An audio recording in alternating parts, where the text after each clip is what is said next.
ospite oggi della rubrica Il libro della settimana Peppe Licciardi, insieme con Consiglia Licciardi, per presentare il suo libro Da Vico Paradiso al Paradiso e il ritorno, Zona Music Books. C'è anche un CD, lo diciamo subito, perché il libro è una biografia a due voci, biografia narra la storia di Peppe e di Consiglia, ma la seconda voce è quella della tua chitarra.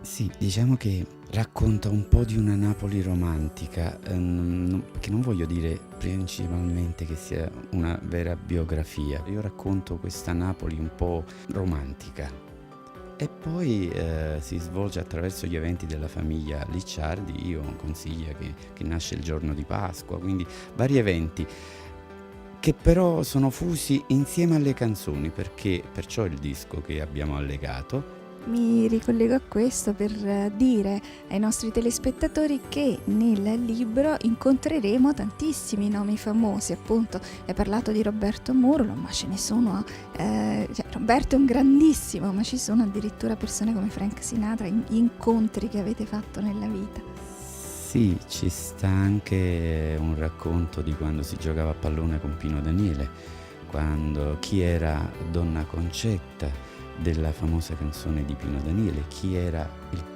famoso Io so pazzo di Pino Daniele, racconta di tanti altri personaggi, di feste importantissime che abbiamo fatto a Roma. Chiediamo invece a Consiglia, questa voce meravigliosa di Napoli, cosa significa cantare la musica napoletana e che cosa significa portarla ai ragazzi oggi che sono abituati a vedere anche tanto brutto. Oddio, la canzone napoletana io l'ho vissuta da piccola e quindi è chiaro che l'ho portata con me in tutta la mia vita. Continuo a farlo, per giunta, giriamo il mondo e quello che mi interessa di più è fare concerti proprio di musica napoletana, perché avrei potuto fare nella mia vita anche altro, voglio dire.